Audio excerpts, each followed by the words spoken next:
Ladies and gentlemen, boys and ghouls, it's time for below grade level.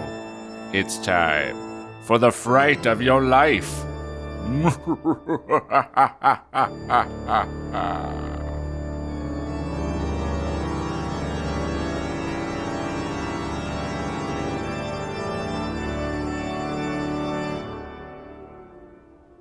Hello and welcome to Below Grade Level, the show where we take the books we read as kids and read them as adults and ruin them. I'm one of your hosts, Jonathan Eaton. Bekah and Chris aren't here because we're doing some legacy stuff. This is part 2 of Goosebumps number 5, Curse of the Mummy's Tomb, something that we recorded several years ago.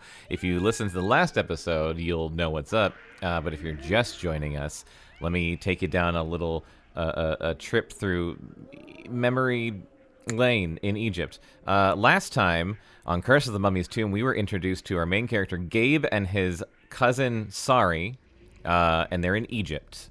Gabe doesn't live there. I think Sari does. I don't remember. I didn't listen to this, but I took some notes. Gabe hates Sari. He really hates her, and they're there with his uncle, who I think is like an Egyptologist or something. I don't really remember. What I remember about this book is that there's a whole lot of, in typical R.L. Stine Goosebumps fashion, there's a whole lot of nothing happening. Like a lot of almost something happening and then nothing happening. And it was a lot of like running through like corridors in a pyramid. So last time, Gabe and his uncle and his cousin were exploring a pyramid. Gabe fell down a shaft in the pyramid. He and Gabe and Sari were basically just being kids and running around a pyramid, and they got in trouble for doing that. And then the uncle was like, "Don't do that again." And then where we left off, they were sneaking off again to a museum. This is an exciting book. Full of mummies, maybe? Has there been a mummy yet? Will there be a mummy? Let's find out. Chapter 7. Let's go, this way, I said, shielding my eyes from the bright sunlight with my hand. It's so hot, Sari complained. The street was crowded and noisy. I couldn't hear anything over the honking of car horns. Drivers here lean on their horns the minute they start up their cars. Couldn't hear anything over the ghosts. Stop wait. honking until they... Fuck off, ghosts. Talk about the horns again? They don't stop honking till they arrive at their destinations.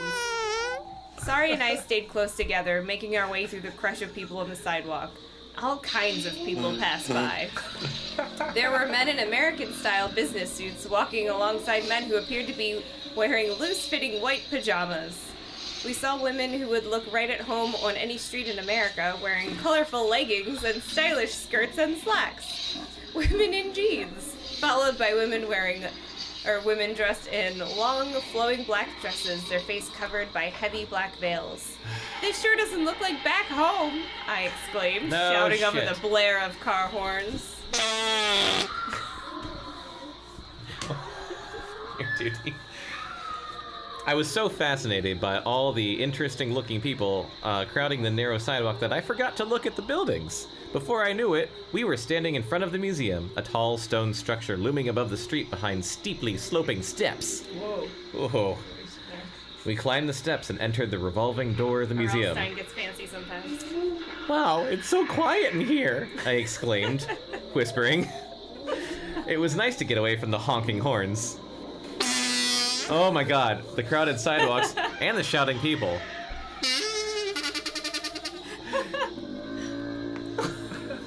Is that a little too loud? I don't know. I think it doesn't actually come up that much. Wow, wait, no, it's me. Why do you think they honk their horn so much? Sari asked, holding her ears. Just a custom, I guess, I replied. We stopped and looked around. We were standing in the center of an enormous open lobby. Tall marble stairways rose up on the far left and far right. This woman wouldn't stop screaming. Twin white columns framed a wide doorway that led straight back. An enormous mural across the wall to the right showed an aerial view of the pyramids and the Nile. We stood in the middle of the floor, admiring the mural for a while. It might be too loud. Yeah, I think that's it. Then we made our way to the back wall and asked a woman at the information desk for the mummy room. You know, the room where all the mummies are. Just so you know, this kid keeps a tiny mummy hand in his pocket, which we keep forgetting about. A real mummy? Yep. Yeah. It'll come Also, up. he's with his female cousin, and we're pretty sure he wants to fuck her. Definitely wants to fuck her. A lot of tension there. We made our way to the back wall and asked a woman at the information desk for the mummy room. She flashed us her boobs and a nice smile and told us in perfect English to take the stairs to the right. Our sneakers thudded loudly over the shiny marble floor.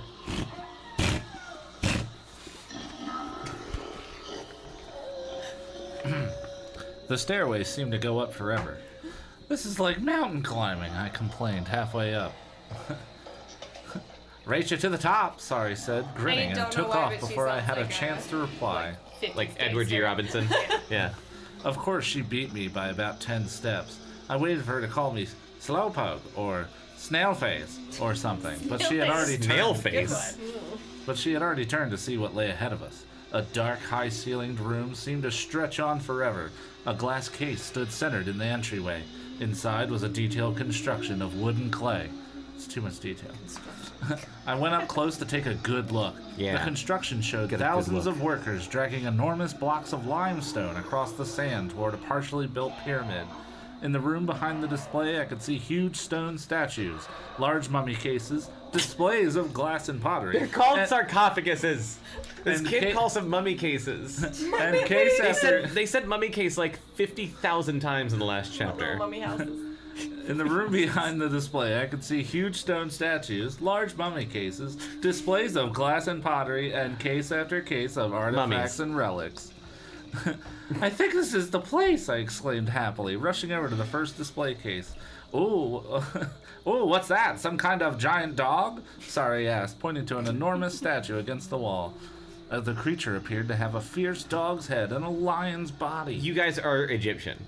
Its eyes stared straight ahead, Yes. and it Yeah. seemed ready to pounce on anyone not- who came near She it. lives there, right? They both wait. No, he's visiting. He lives from in America, but he is still Egyptian. Yeah. Yeah, they're both Yeah, Egyptian. he likes He the lives shit and enough. she lives there. He likes the shit enough to have a fucking mummy hand in his pocket. Mummy hand! I think of everyone in Egypt. Yeah. When you get to the plane, they give you a mummy hand. That's how they settle business deals. The mummy hand shake. Shake the mummy hand. Yeah. They put creatures like that in front of tombs, I told Sari. You know, to protect the place, scare away grave robbers. Like guard dogs, Sari said, stepping up close to the ancient sculpture. Hey, there's a mummy in this case, I exclaimed, leaning over an ancient stone coffin. Look! A mummy case. There's a mummy in this case. Still staring back at the enormous sculpture, Sari walked up beside me. Yep, it's a mummy, okay, she said, unimpressed. I guess she's seen a lot more of them than me. It's so small, I said, staring at the yellow linen wrapped so tightly around the skinny head and body. Our ancestors were shrimps, Sari replied. Think it was a man or a woman. I glanced at the plaque on the side of the coffin. It says it's a man.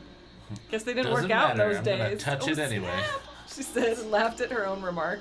I laughed at it too. They did a great wrapping job, I said, examining the carefully wrapped fingers on the hands which were crossed over the mummy's chest. I was a mummy the Halloween before last, and my costume completely unraveled after 10 minutes. Sorry, tisked. Do you know how they made mummies? I asked, moving around to view it from the other side. Do you know the first thing they did? They removed the brain. Yuck, stop, she said, sticking out her tongue and making a disgusted face. Don't you know about this? I asked, delighted that I had some truly gruesome information that she didn't. Please, enough, she said, holding up one hand as if to fend me off. I hope sarcastically. Oh, boy. No, this is interesting, I insisted. The brain had to come out first. They had this special tool. It was like a long, skinny hook. They'd push it up the corpse's nose until it reached the brain and then wiggled it back and forth until the brain became mush. Stop, Sari pleaded, covering her ears. Then they took a long spoon, I continued I hope gleefully, she barfs all over the mummy. and scooped the brain out a little at a time. I made a scooping motion with my hand. Scoop, scoop. They scooped the brain out through the nose. Or sometimes they popped off an eyeball and scooped the brain out through the eyeball socket. Gabe, I mean it, Sari cried. She really looked like she was about to hurl. She was green. I loved it. I never knew that Sari had a squeamish bone in her body, but I was really making her sick. It's because Egyptians believed the heart was more important than the brain. But why would you remove? They believed the brain was brain. unimportant because it was part of embalming. It would You raid the rot. heart for the, right? Yeah. See if you were good. Against the Oh, feather. yeah. Oh. I hope that comes up. Outstanding, I thought. I would definitely have to remember this technique. Oh, is that his word that he keeps repeating? Outstanding? Outstanding. Word of the book. Yeah. It's all true, I told her, unable to hold back a wide grin. Just shut up, she muttered. Of course, sometimes they didn't pull the brain out the nose. Sometimes they just sliced off the head. Then they drained the brains out through the neck and put the head back on the body. They just bandaged it back on, I guess. Gabe? Why wouldn't they just cut the top of your head and take it off through there? Oh, no. That seems a You lot can't drain easier. brains out of a because neck they were hole. dirty savages, Bekah, I'd been staring at her the whole who time, invented a lot of stuff. lovingly, Staring at her. wantingly, checking out her reaction and her body. She was looking sicker and sicker. She was breathing real heavy. Ah, yeah. Her chest was sort of heaving, and I was definitely staring at her chest. I really thought that she was going to lose her breakfast. And her virginity. Okay, I'll stop. Jesus Christ. If she did, I'd never let her forget it. That's really gross, she said. Her voice sounded funny, like Edward G. Robinson, like it was coming from underwater or something. But it's true, I said. Didn't your dad ever tell you about how they made mummies? She shook her head. He knows I don't like. And you know what they did with the guts? I asked, I really enjoying hope the she vomits startled again. look on her face. They put them in jars, and I suddenly realized that Sari's startled look wasn't for me. She was actually staring over my shoulder. Huh? I turned around and saw why she suddenly looked so surprised. A man had entered the room and was standing just in front of the first display case. It took me a few seconds to recognize him. It was Ahmed, the strange, silent Egyptian with the black ponytail who had greeted us in such an unfriendly manner down inside the pyramid. Wait, they're Egyptians, right? Yes. They're referring to this man as an Egyptian? Ahmed the Egyptian. He was dressed the same, in loose-fitting white trousers and shirt with a scarlet bandana around his neck. You know, like an Egyptian. And his expression was just as unfriendly, angry even, you know, like an Egyptian. Sari and I both backed away from the mummy case, and Ahmed, his eyes darting from one of us to the other, took a step toward us. Gabe, he's coming after us, Sari whispered. She grabbed my arm. Her hand was cold as ice. She was willing to sacrifice. Let's get out of here, she cried. I hesitated. Shouldn't we stop and say hello to him first? Why? But something about the stern, determined look on Ahmed's face told me that Sari was right. We turned and began walking really fast away from him into the vast room. Sari a few steps ahead of me, even though they're in a museum during daylight hours when anyone could just walk in. I turned and saw that Ahmed was jogging after us, as if he wasn't in that much of a hurry. He shouted something to us, his voice angry, threatening.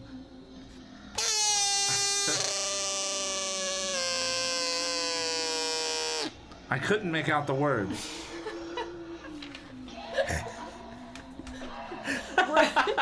Run! Sari cried. And now we're both running at full speed, our sneakers drumming loudly over the polished marble floor.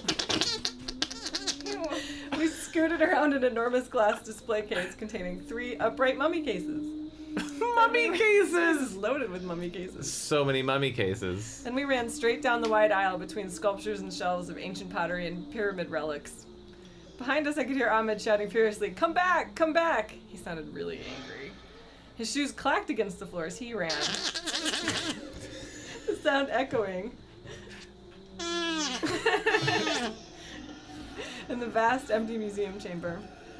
"He's gaining on us," I called to Sari, who was still a few steps ahead. "There's got to be a way out of here," she answered breathlessly, but I immediately saw there wasn't. We were nearly to the back wall. We passed a gigantic sphinx, then stopped. There was nowhere to go. No doorway, no exit, a solid granite wall. We both turned and saw Ahmed's grown Egyptian eyes. Grown? Saw Ahmed's eyes grow wide with triumph. Fully grown eyes. Fully grown eyes. Yes. They're so huge. He was so huge and so Egyptian. He had us cornered. That's what he sounded like.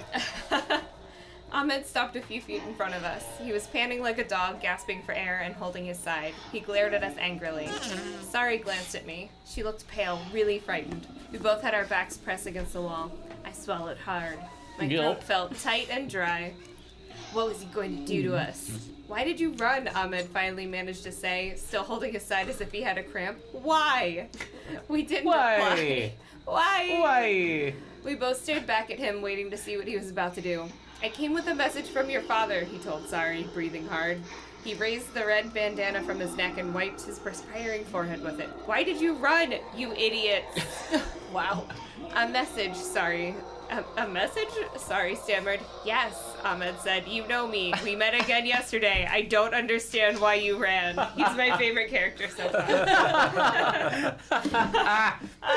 He's in like a completely different book. Yeah. Yeah, a book where there's reason.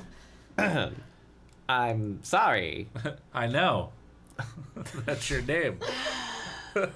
Sari said quickly, glancing guiltily at me. Thank you. Okay, hold on. No. That's just bad writing. No, I know. I'm sorry. Sari said Yeah, quickly. Yeah. it's terrible. Sari said I sorrily. apologize. We weren't thinking clearly, I said. Sari frightened me, and I followed her. Gabe was telling me all this frightening stuff, she said, jabbing me hard in the side with her elbow. It was his fault. He scared me with all this mummy stuff. So when I saw you, I wasn't thinking clearly. And both of us were babbling like idiots. We both felt so relieved that he wasn't chasing us, and so embarrassed that we had run away from him. Your father sent me to get you, Ahmed said, his dark eyes trained on me. I didn't think I'd have to chase you through this whole museum.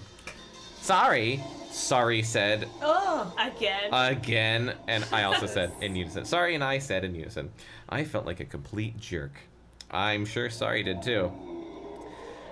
Daddy came back to the hotel and saw Gabe's note, Sari asked, straightening her hair with her hand as she moved away from the wall. Yes, Ahmed nodded. He got back from the hospital awfully fast, Sari said, glancing at her wristwatch. Yes, Ahmed replied Let him again. stay in this book and not die immediately. Come, I will take you back to the hotel. He is waiting for you there. Oh, yeah. We followed him in silence, Sari and I walking side by side a few steps behind him. As we made our way down the long stairway, we glanced sheepishly at each other. We were both feeling really foolish for running away like that. A short while later, we were back on the crowded, noisy sidewalk, an unending stream of cars honking past. All moving in starts and stops, drivers hanging out of car windows, shouting and shaking their fists. Ahmed checked to make sure we were with him, then turned right and began leading the way through the crowd. The sun was high over the buildings now. The air was hot and humid. Hey, wait, I called. Ahmed Just turned like back, Baltimore. but kept walking. We're going the wrong way, I called to him, shouting over the cries of a street peddler behind a cart of vegetables. The hotel is back that way, I pointed. Ahmed shook his head. My car is just up there. We're driving back to the hotel? Sari asked, her voice revealing her surprise. It's only 2 blocks. It's only 2 blocks, I said to Ahmed. Sari and I can walk back by ourselves if you want. You really don't have to take us.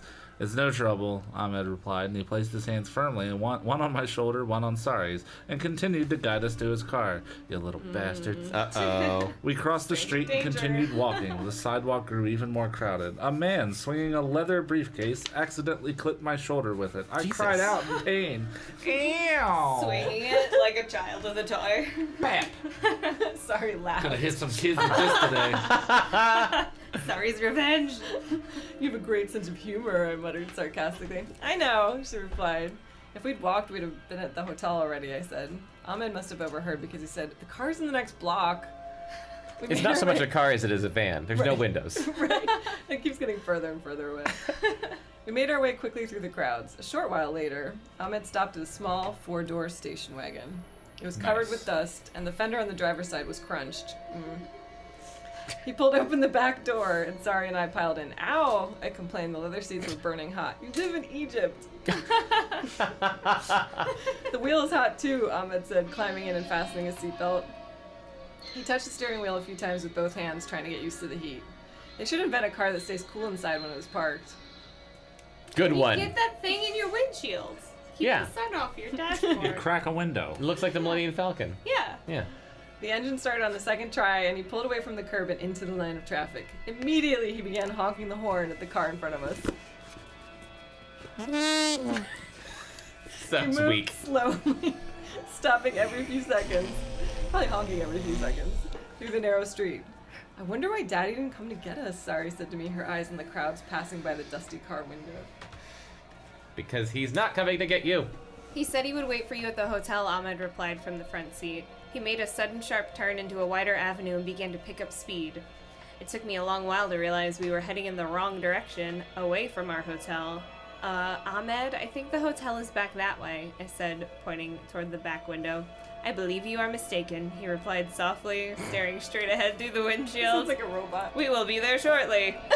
No, We really, will be there shortly. I insisted. One thing about me is I have a really good sense of direction. Oh, Mom and humble Dad brag. always say they don't need a map when I'm around. I almost always know when I'm heading the wrong way. Sari turned to glance at me, an expression of concern beginning to tighten her features. Settle back and enjoy the ride, Ahmed said, Ew. creepily, staring at me through the rearview mirror. Have you fastened your seatbelts? Better do it right now. 'Cause I'm That's about a to hit sentence this you never bitch. want to hear. Right? He had a smile on his face, but his voice was cold. His words sounded like a threat. Ahmed, we've gone too far, I insisted, starting to feel really afraid. Outside the window, the buildings were lower, more run down. We seemed to be heading away from the downtown area. There's a short page. And knowing these books, like, he's probably going nowhere important, just where her uncle is. yeah. Like, he just doesn't feel the need to explain himself to two snot-nosed kids. They like a lot of fake scares. Just settle back, he replied with growing impatience. I know where I'm going. Sari and I exchanged glances. She looked as worried as I did. We both realized that Ahmed was lying to us. He wasn't taking us to the hotel. He was taking us out of town. We were being kidnapped. I didn't know if you wanted to keep reading. We'll do one more. Or being taken to the pyramids where her uncle Oh, yeah. is. This one's crazy short. Okay. Chapter 9. Seeing Ahmed's eyes on me in the rearview mirror, I fiddled with myself and the seatbelt, pretending to fasten it. As I did this, I leaned close to Sari and whispered in her ear, "Next time he stops." At first, she didn't get my meaning. You probably said it too quiet. Why would she? But then I saw that she understood. We both sat tensely, eyes on the door handles, waiting in silence. I'm sure you're being very subtle. Your father is a very smart man, Ahmed said, staring at Sari in the mirror. Secretly a robot. I know, Sari replied in a tiny voice. Tiny voice. Tiny Teeny, voice. teeny, tiny voice. Tiny and a tiny voice. The traffic slowed, then stopped. Mr. Sprinkles. Now! I screamed. We both grabbed for the door handles. I pushed my door open and flung myself out of the car. Horns were honking in front of me. And behind me, Hold on. I could hear Ahmed's surprised shout. Hey. Leaving the car door open, I turned to see that Sari had made it to the street too. She turned to me as she slammed her door shut, her eyes wide with fear. Why did I shut the door? Why didn't I just keep running? Without a word, we started to run. The car horn seemed to grow louder as we headed into a narrow side street. Blow more air in there. We were running side by side, following the narrow brick Sounds like a street dying goose. as it curved between two roads. Honk! Tall, white I stucco don't feel like doing it buildings. again. I feel like a rat in a maze, I thought. The street grew even narrower. Then it emptied Despite into all your rage? a wide circle filled with a small out. market of fruit and vegetable stands. Is he following us? Sari cried, a few steps behind me now, even though she beat me in a race earlier. I turned back and searched for him, my eyes darting through the small crowd attending the market. I saw several people in flowing white robes. 2 women entered the market dressed in black, carrying a basket loaded high with bananas. We get it, you're in Egypt. A boy on a bicycle swerved to keep from running straight into them. Just unimportant details. I took all of this He in. likes to paint a vivid picture. Yeah. White and black clothes Redundant only. detail. I don't Yeah. see him, I called back to Sari, but we kept running just to make sure. I'd never been so scared in my life. Please, please, I begged silently, don't let him be following us. Don't let him catch us. Turning a corner, we found ourselves on a wide, busy avenue. A truck bounced past, pulling a trailer filled with horses. Unnecessary details. The sidewalk was crowded with shoppers and business people. Sari and I pushed our way through them, trying to lose ourselves in the crowd. Finally, we came to a stop near the entrance of what appeared to be a large department store. Breathing hard, I rested my hands on my knees, leaned forward, and tried to catch my breath. We lost him, Sari said, staring back in the direction from which we'd come. Yeah, we're okay, I said happily. Totally fine. I smiled at her, but she did not return the smile. Her face was filled with fear. Her eyes continued to stare into the crowd. It's perfect. Yeah. Is that new? So fitting. No. I never noticed that breathing before. Neither have I. Smash the door. One hand tugged nervously at a strand of her hair. We're okay, I repeated. We got away. There's only one problem, she said quietly, her eyes still on the crowd bustling towards us on the sidewalk. Huh? Problem? He's in a different book. Now we're lost, she replied, finally turning to face me. We're lost, Gabe. We don't know where we are. I suddenly had a heavy feeling in the pit of my stomach. I started to utter a frightened cry. But you have such a good sense of direction. Oh, yeah. Where's your... Fucking Gabe. Fucking Gabe. But I forced myself to hold it in. I forced myself to pretend I wasn't afraid. Sari had always been the brave one, the winner, the champ, and I was always the wimp. But now... I could see that she was really scared. Take us home.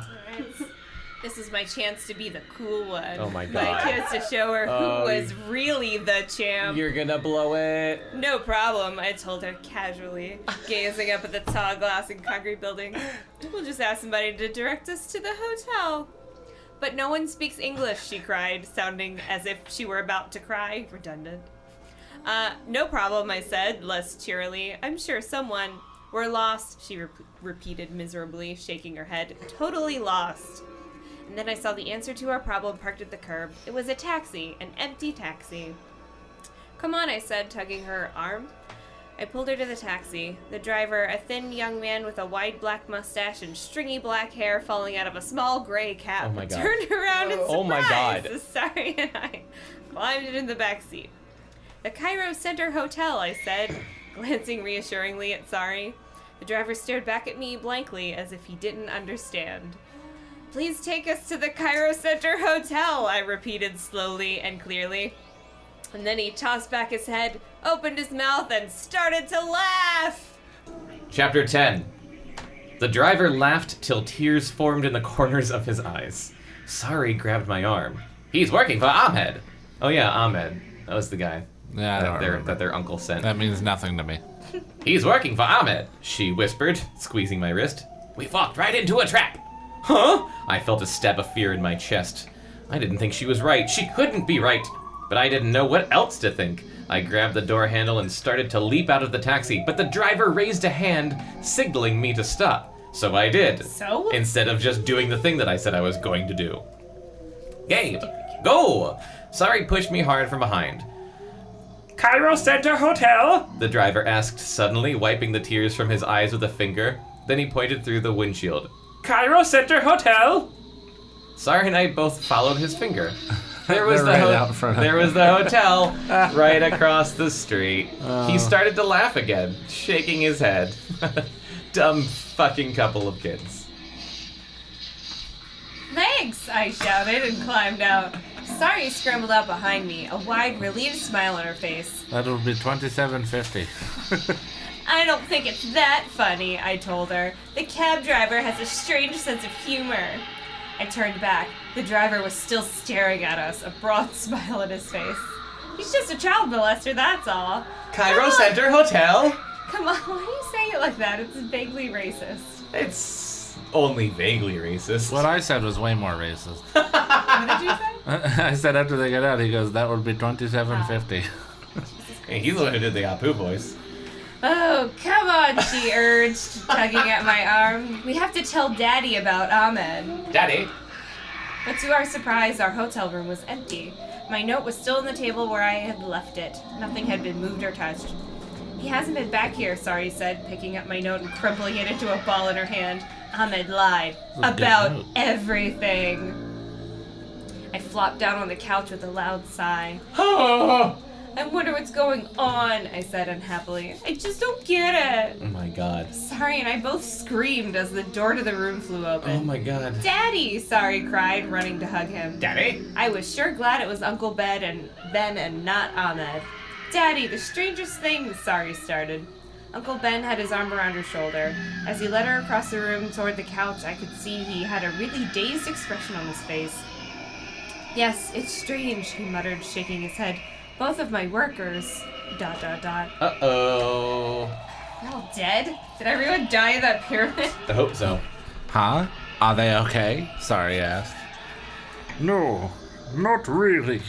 Uncle Ben replied, dropping onto the I arm forgot of the armchair, Uncle Ben was John Reese Davies. Oh, yeah. staring hard but been not so really long. focusing on me.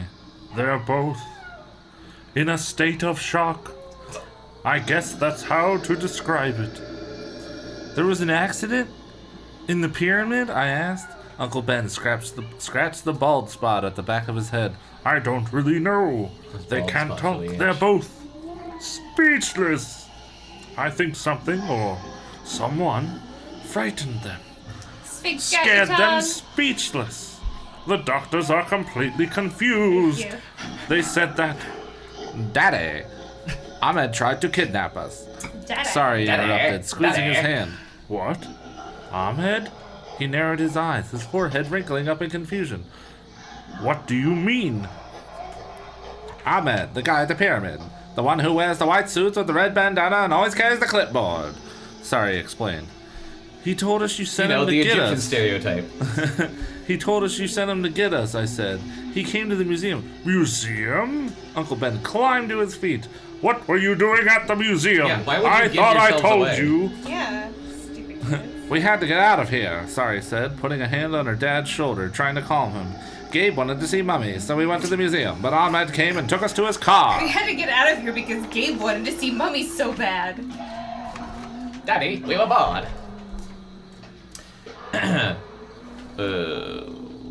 Where? Sari's still talking. Okay, yeah. He said he was taking us to you at the hotel.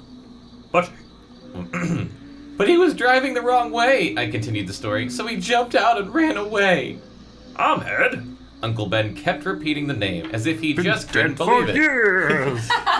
He Years. Came to me with excellent credentials and references. He said, he's a cryptographer. He studies ancient Egyptian.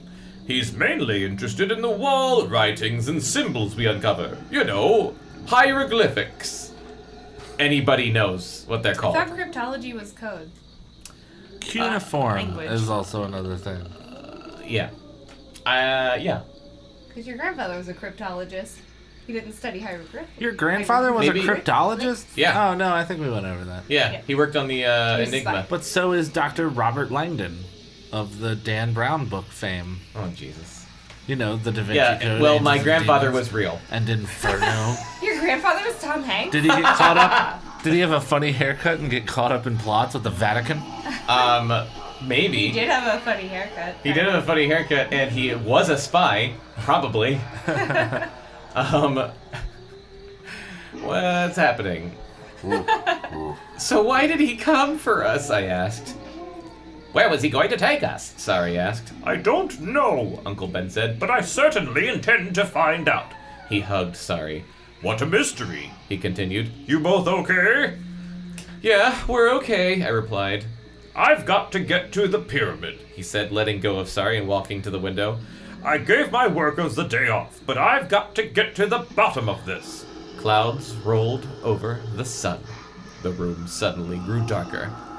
I'll order up some room service for you. Uncle Ben said, a thoughtful expression on his face. Will you two be okay here till I get back tonight? No! Sari cried. You We're can't gonna run off again. You can't leave us here! You old coot.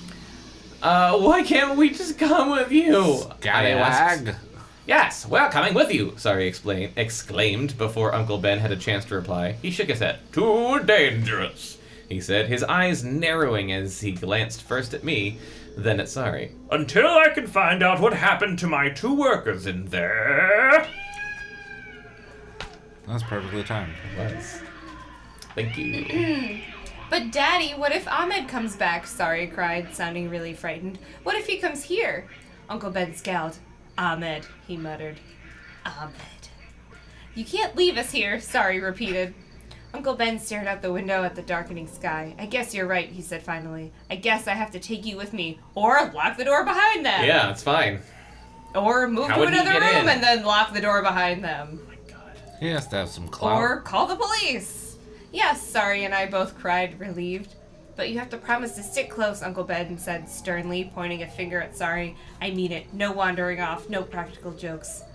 I realized I was seeing a whole new side of my uncle. Even though he was a well-known scientist, he had always been the jolly, practical joker of the family. But now he was worried. Seriously worried. You sat on a whoopee. No more jokes until the frightening mystery was cleared up. Yeah. We had sandwiches downstairs in the hotel restaurant, then drove through the desert to the pyramid. Thanks for mentioning the sandwiches. Good to know. I could not have gotten through the story without knowing you had lunch. Maybe they come into play in later, like Chekhov's sandwich. It's Chekhov's. They did eat at a restaurant named Chekhov's. Did they? No. I don't remember. Why haven't we put something called Chekhov's in Popsocket? Oh my god. Well, Okay, season we have to do 2. that. Season 2. Season Okay. 2. Heavy clouds rolled across the sun as we drove, casting shadows over the sand, coloring the desert darkly in shimmering shades of blue and gray. Before long, the enormous pyramid loomed on the horizon, appearing to grow larger as we approached on the nearly empty highway. I just want to say my favorite part of this whole like little spooky soundtrack we have is where it just sounds. It's supposed to be I think like a cat or something, but it just sounds like a woman going. My favorite part is the mouse that just goes like. It's just like a really pained scream out of nowhere. Page 74. Oh my god. I remember the first time I had seen it just a few days before. Such an amazing sight. But now, watching it through the car window, I like felt that only part, too. dread. Sounds like a bird.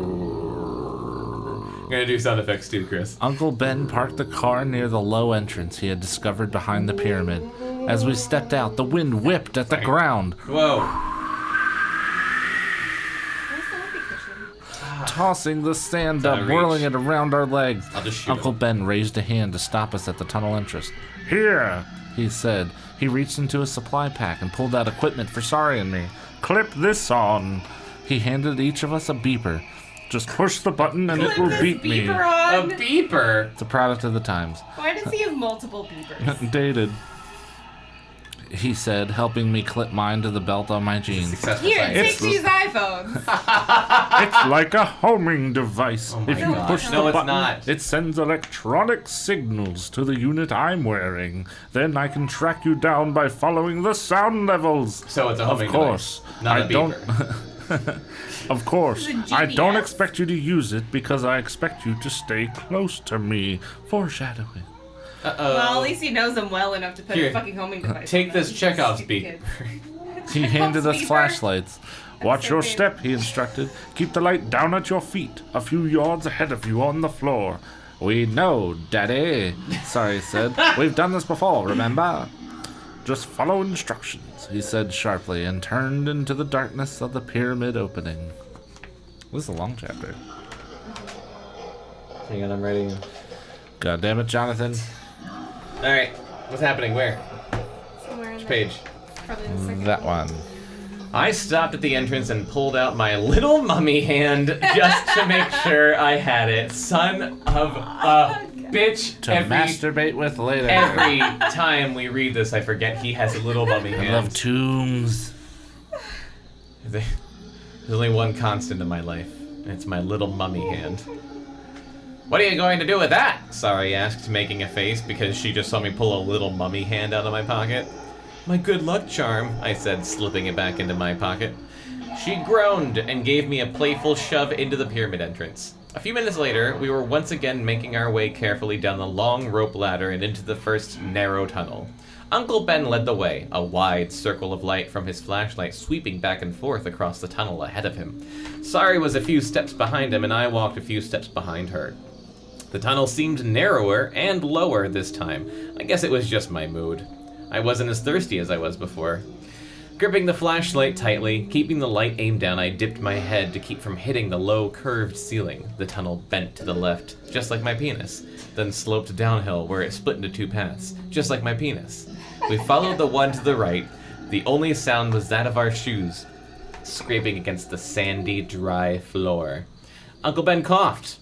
Sari said something. I couldn't hear what it was. I had stopped to shine my light on a bunch of spiders on the ceiling, and two of them had walked several yards in front of me. He's looking at a spider. I'm looking at spiders, following my light as it moved over the floor. I saw my sneaker had come untied once again. I got a Bekah page. The haunted Oh shoelace. my goodness. Oh man, not again! I stooped to tie it, setting the flashlight on the ground beside me. Hey, wait up, I called. But they had started to argue about something, and I don't think they heard me. I could hear their voices echoing loudly down the long, twisting tunnel, but I couldn't make out their words. I hurriedly double-knotted the shoelace, grabbed my flashlight, and climbed to my feet. Hey, wait up, I shouted anxiously. Where had they gone? I realized that I couldn't hear their voices anymore. This can't be happening to me again, I thought. Hey, I shouted, cupping my hands over my mouth. My voice echoed down the tunnel, but no voices called back. Wait up! Typical, I thought. They were so involved in their argument, they forgot all about me. I realized that I was more angry than frightened. Uncle Ben had made such a big deal about us sticking close together, and then he walked off and left me alone in the tunnel. Hey, where are you? I shouted. No reply. I'm also mad about that, because that's really fucking stupid. Yeah. If he wanted to keep an eye on them, he would have made them walk in front. Right? And that way the mummy could pick them off and he'd be safe and run away. Strategic. Chapter 11. Bankruptcy. Bankruptcy? Well, chapter 11. Jesus Christ. Beaming the light Do you ahead get of it? me on I the get floor. it. I ducked my head and began jogging, following the tunnel as it curved sharply to the right. Just like my penis. Running around in an underground ruin. That just sounds safe. Your penis is twisty-turny. It's a nightmare. It's like a corkscrew. Well, I am a duck. The floor began to slope Sorry, upwards. Delilah, I like The air became hot and musty smelling. like my- I found myself gasping for breath. Uncle Ben, I called. Sorry. They must be around the next curve in the tunnel, I told myself. It hadn't taken me that long to tie my shoelace. They couldn't have gotten that far ahead. Hearing a sound, I stopped and listened. Silence now. Was I starting to hear things? I had a sudden flash. Was this another mean practical joke? Were Sari and Uncle Ben hiding, waiting to see what I'd do? Was this another lame trick of theirs to frighten God, me? his ego is so fragile. And Jonathan is in the Yeah, bathroom, that's so I'm ego. going to read the next page. It could be. Uncle Ben, I knew, could never resist a practical joke. And here comes Jonathan. Alright, I had read to here. Okay. He's just still worried and alone. I finished with practical joke. Scaredy cat. Oh, God, it could be. That's where you read. It After could- practical joke. Practical joke. He had laughed like a hyena when Sari told him how she'd hid in the mummy case and scared about 10 years off my life. We were both hiding in mummy cases now, Mummy case. Were they both I read hiding in about mummy mummy cases now, cases. just waiting for me to stumble by? My heart thumped in my chest. Despite the heat of the ancient tunnel, I felt cold all over. No, I decided, this isn't a practical joke. Uncle Ben was too serious today. Too worried about his stricken workers. Too worried about what... Sorry, burped. We'd told him about Ahmed. He wasn't in any mood for practical jokes. I began making my way through the tunnel again. As I jogged, my hand brushed against the beeper at my waist. Should I push it? No, I decided. That would only give Sari a good laugh. She'd be eager to tell everyone how I'd started beeping for help after being in the pyramid for 2 minutes. I'd rather be lost and die alone in a fucking pyramid. Who's everyone? Your parents? Like, she's your cousin. I turned the corner. The tunnel walls seemed to close in on me as the tunnel narrowed. Sorry, Uncle Ben? No echo. Maybe the tunnel was too narrow for an echo. The floor grew harder, less sandy. In the dim yellow light, I could see that the granite walls were lined with jagged cracks. They looked like dark lightning bolts coming down from the ceiling. Jesus. Hey, where are you guys? I shouted. I stopped when the tunnel branched in 2 directions. I suddenly realized how scared I was. Where had they disappeared to? They had to have realized by now I wasn't with them. I stared at the 2 openings, shining my light into the first tunnel, then the other. Which one had they entered? Which one? My heart pounding, I ran into the tunnel on the left and shouted their names. No reply. I backed out quickly, my light darting wildly over the floor, and stepped into the tunnel on the right. This tunnel was wider and higher. It curved gently to the right. Just like John's penis. A maze of tunnels. That's how Uncle Ben had described the pyramid. Maybe thousands of tunnels, he had told me. Thousands. Keep moving, I urged myself. Keep moving, Gabe.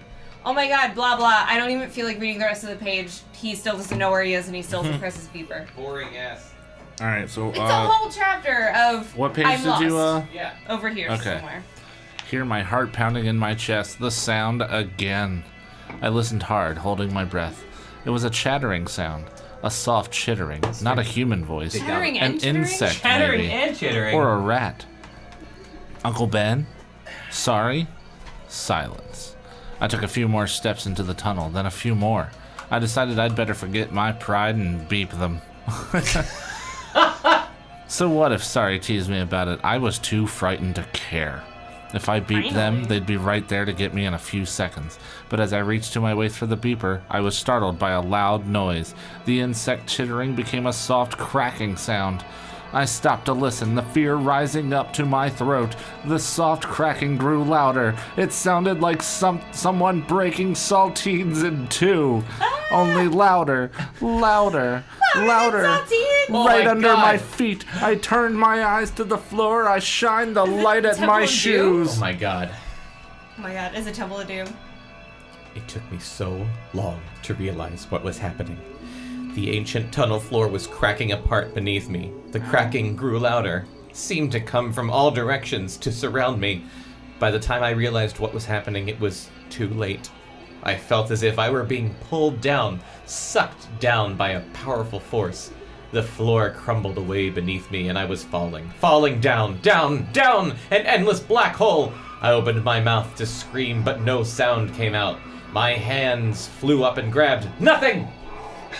I closed my eyes and fell down, down, into the swirling blackness. Okay, chapter 13. Oh-ho! Right, guys? Because it's unlucky.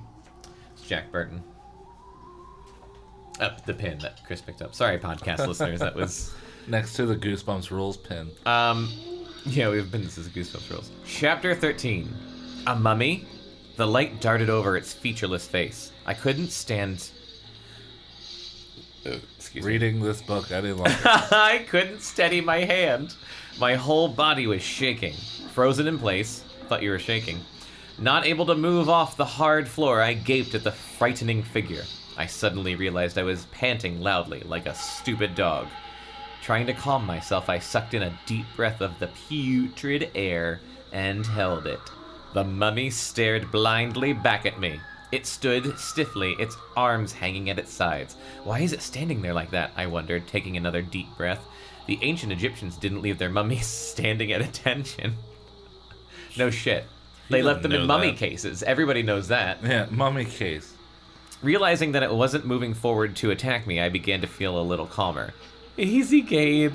Easy, I said aloud, trying to steady the flashlight I gripped so tightly in my little hand. Which way? Neither of you. I will take it. I'm answering a work email. Oh, okay. That's fine. I coughed. The air was so foul, so old. Groaning from the pain in my side, I climbed to my feet and began rapidly shining the light back and forth beyond the silent, faceless mummy. I was in an enormous, high-ceilinged chamber, much bigger than the chamber Uncle Ben's workers had been digging in, and much more cluttered. Really, you're gonna judge the Egyptians? Someone could have tidied this place up 10,000 years ago. Wow! I uttered a low cry as the pale light of the flashlight revealed an amazing scene. Dark, bandaged figures hovered all around me. They hovered? They weren't on the ground? The vast chamber was crammed with mummies. What? In the unsteady light, their shadows seemed to reach toward me. Cram. Shuddering, I took a step back.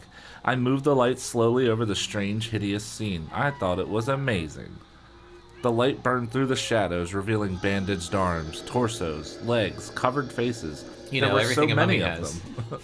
There were mummies leaning against the wall, mummies lying on stone slabs, arms Mummies crossed on over their mummies. chest, as mummies do. Mummies on mummies.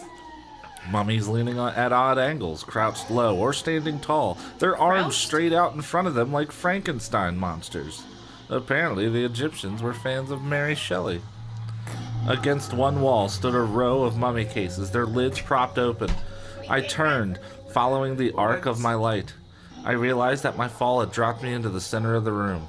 Behind me, I could make out an amazing array of equipment. Mummies.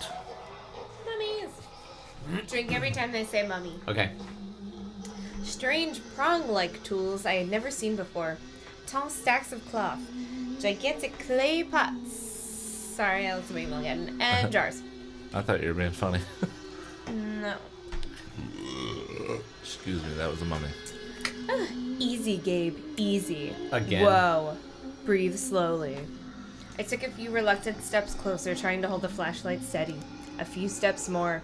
I walked up to one of the tall stacks of cloth. Linen, most likely. The material used for making mummies. Drink. Gathering my courage, I examined some of the tools, not touching anything, just staring at them in the wavering light of the flashlight. Mummy-making tools. Ancient mummy-making tools. Drink twice. I stepped away, turned back toward the crowd of unmoving figures. My light traveled across the room and came to rest on a dark square area on the floor. Curious, I moved closer, stepping around twin mummies, lying on their backs, their arms crossed over their chests. Whoa, easy, Gabe. Drink every time he talks to himself. No, Gabe. Hard. That sounds dirty. R.L. Stine's trying to kill us by making us drink a lot. I know. Why have we not done drinking games with these books? I don't know. It's If Brett was here, she'd be like, "Oh, you turned it into a game. So excited." My sneakers scraped noisily along the floor as I made my way hesitantly across the vast chamber. The dark square on the floor was nearly the size of a swimming pool. I bent down at its edge to examine it more closely. Guys, look. It's a mummy bowl! Our bowl of M&Ms is a mummy. The surface was soft and sticky, like tar. Ew. Was this an ancient tar pit? Was this tar used in the making of the mummies that hovered so menacingly around the room? Hovered. You don't know what hovered means. I had a sudden chill that froze me to the spot. How could this tar pit be soft after 4,000 years? Why was everything in this chamber, the tools, the mummies, the linen, preserved so well? And why were these mummies, at least 24 of them, left out like this, scattered about the room in such strange positions? I realized that I had made an incredible discovery here. By falling through the floor, I had found a hidden chamber, a chamber where mummies had been made. I wonder if they'll call it the Gabe Chamber. I had found all of the tools and all of the materials used to make the mummies 4,000 years ago. Once again, the sour smell invaded my nose. I held my breath to keep myself from gagging. It was the smell of 4,000-year-old bodies, I realized. A smell that had been bottled up in this ancient hidden chamber until now. Staring at the twisted, shadowy figures gazing back at me in faceless horror, I reached... I screamed. And then I reached for the beeper. Uncle Ben, you must come quickly, I thought. I don't want to be alone down here any longer. You must come here now, I said telepathically, sending him my signals. Shall I read both pages? Yeah, go for it. I pulled the beeper off my belt and brought it up close to the light. All I had to do, I realized, was push the button, and Uncle Ben and Sari would come running. Gripping the small square tightly in my Why did hand. that occur to him like 20 pages ago? Right? Who knows? Because he's a dumb little kid. It's a dumbass. Gripping the small square tightly in my hand, I moved my hand to the button and cried out in alarm. The beeper was ruined, wrecked, smashed. From the fall. The button wouldn't even push. Oh, no. I must have landed on it when I fell. Oh, no. It was useless. I was all alone down here. Alone with the ancient mummies, staring facelessly, silently at me through the deep, dark shadows. Chapter 14. All alone. I stared in horror at the worthless beeper. The flashlight trembled in my hand. So did the world, Gabe. Suddenly, everything seemed to move in on me. The walls, the ceiling, the darkness, the mummies. I'm not making this up. Huh? I stumbled back a step, then another. I realized I was gripping the flashlight so tightly my hand hurt. The light played over the faceless figures. They weren't moving. Of course they weren't moving. I took another step back. The sour odor seemed to grow stronger, thicker. I held my breath, but the smell was in my nostrils, in my mouth. I could taste it, taste the decay, Ew. taste the 4,000-year-old aroma of death. I tossed the worthless beeper on the floor and took another step back, keeping my eyes on the hovering mummies, regardless of what kind of warranty his uncle got on that beeper. $10 says he's gonna fall into the tar pit. What was I going to do? The smell was making me sick. I had to get out of there, had to call Uncle Ben. Another step back. Help! I tried to shout, but my voice sounded weak, muffled by the heavy, foul air. Help! Can anybody hear me? A little louder. Tucking the flashlight under my arm, I cupped my hands around my mouth to form a megaphone. Can anybody hear me? I screamed. I listened, desperate for a reply. Silence. Where were Sari and Uncle Ben? Why couldn't they hear me? Why weren't they looking for me? Help! Somebody please help! I screamed as loud as I could, tilted my head up to the hole in the ceiling, the hole I had fallen through. Ugh, can't anybody hear me? I shrieked. He's fucking yelling too much. I could feel the panic grip in my chest, freeze my legs. The panic swept over me, wave after paralyzing wave. Help me, somebody please! I took another step back, and something crunched under my sneaker! Oh! Just mummy bones. I uttered a high-pitched yelp and stumbled forward. Deal with them all the time. Whatever it was, it slithered away. I exhaled loudly, a long sigh of relief. And then I felt something brush against my ankle. Ooh, scorpions? Scarabs, I bet. I cried out, and the flashlight dropped from under my arm. It clattered noisily to the floor. The light went out. You Quit dropping things! suck at everything. Again, something scraped silently against me. Something hard. Oh. I heard soft, scrabbling sounds down on the floor. Scrabbling? Scrabbling. Scrab- Something snapped at my ankle. I kicked hard, but hit only air. Oh, help! These were creatures down here. There were creatures down here. A lot of them. But what were they? And something slapped at my ankle, and I kicked wildly. Frantically, I bent down, grabbing for the flashlight in the darkness, and touched something hard and warm. Oh, yeah. Oh, no! I jerked my hand up Why did with it a have to be snakes? startled cry. In the darkness, groping for the flashlight, I had the feeling that the entire floor had come to life. The floor was moving in waves, rolling and tossing, seething beneath me. Seething. Am I on this page? This page? Yes. Ow! All right. It hurt my elbow. Finally, I found the flashlight. I grabbed it up in my trembling hand, climbed to my feet, and struggled to turn it back on, because a simple switch is a mystery to me. As I stepped backwards, You saw how he did with ladders. yeah.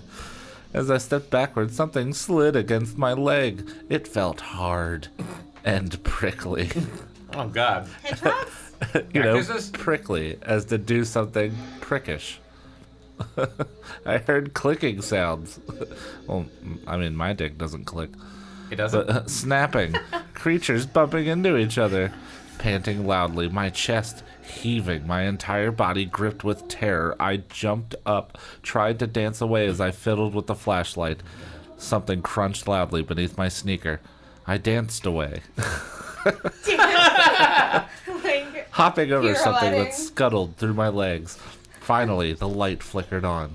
My heart thudding, I lowered the yellow beam of light to the floor and saw the scrabbling, snapping creatures. Scorpions! You're right! I had stumbled into a disgusting nest of them. And somehow hadn't gotten stung by any of them. I know. Oh, help! Oh, I oh, didn't jeez, Rick. I didn't recognize my tiny, frightened voice as I cried out. I didn't even realize I had cried out. The light darted over the slithering creatures, their tails raised as if ready to attack, their claws snapping silently as they moved, crawling over each other, slithering past my ankles. Slither. Somebody! Help! I leapt backwards as a pair of claws grabbed at the leg of my jeans into another of the creatures whose tail snapped against the back of my sneaker. Good. I hope you get poison and you die. Struggling to escape from the poisonous creatures, I tripped. No, please, no! I couldn't save myself. I started to fall.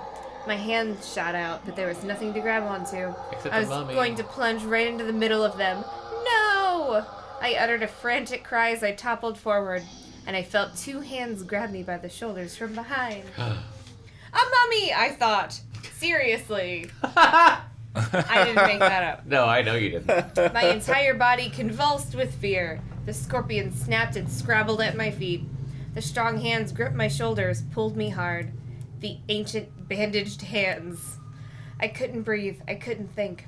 Finally, I managed to spin around. Sorry, I cried.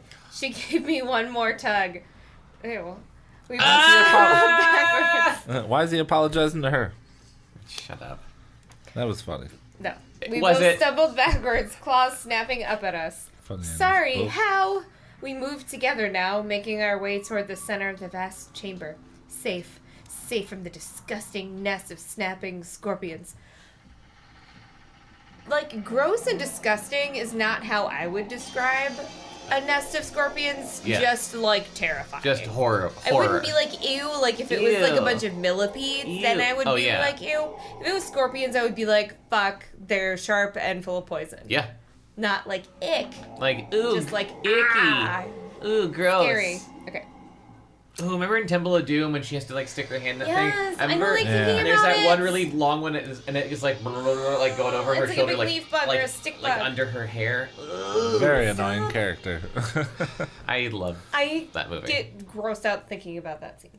Willie. She's a great character. It's pretty annoying. Yeah, she's That's her supposed point. to be. Yeah. She's like a I diva. didn't say she wasn't a Funny. great character. I said she was a pretty annoying character. And I then you love- agreed with me. I love Lily. Saved your life, she whispered. Yuck, those are gross. Tell me about it, I said weakly. I could still feel the hideous creatures sliding along my ankles. Still feel them slithering between my legs, crunching into my sneakers. They don't Does he- fucking slither, they don't Like, have is it tails. snakes and he just doesn't know what like scorpions are? Or are they- snakes? Are they on like boogie boards? Or are He's they just like S creatures. Sliding slide around. around. They're on little tiny roller skates.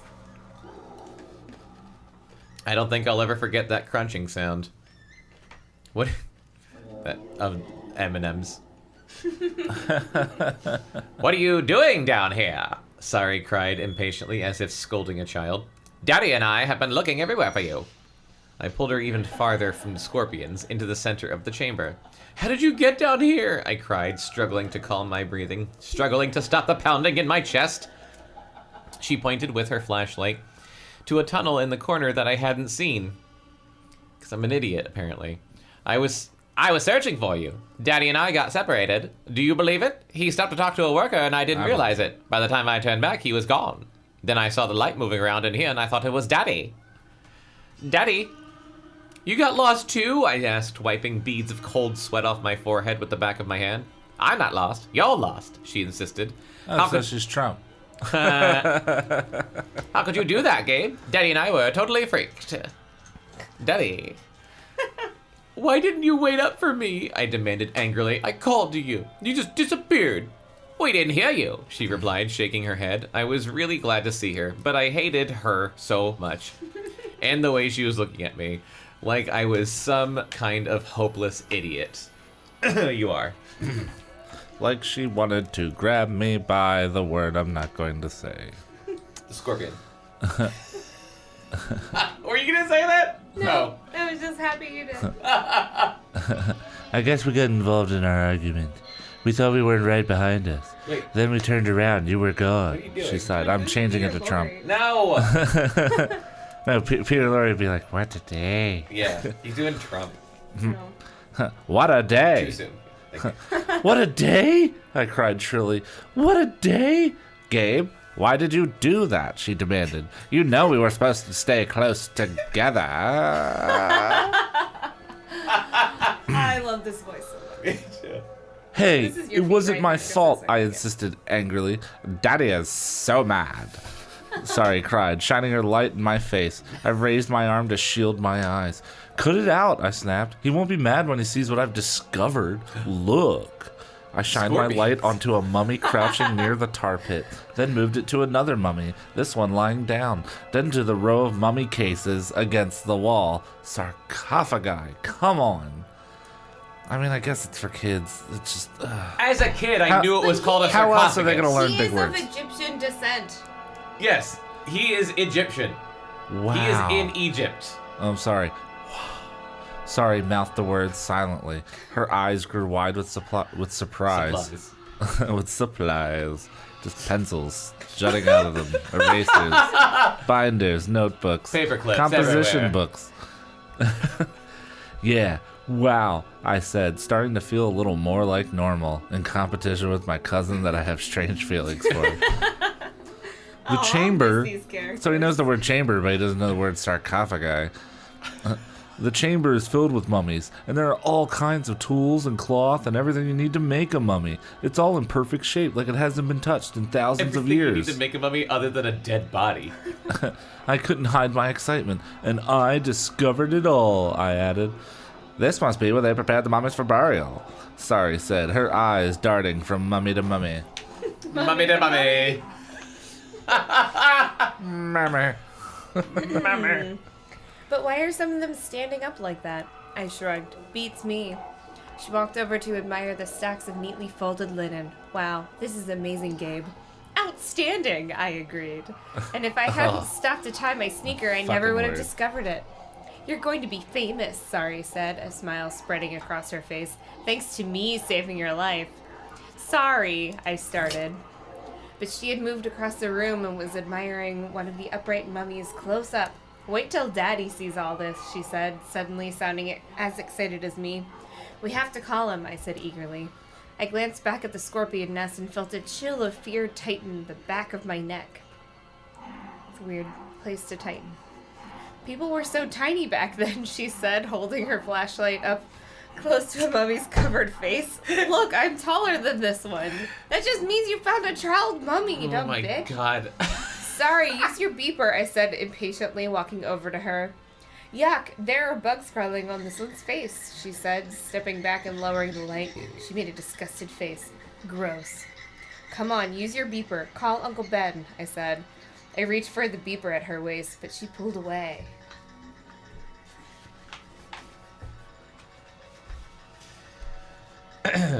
Okay.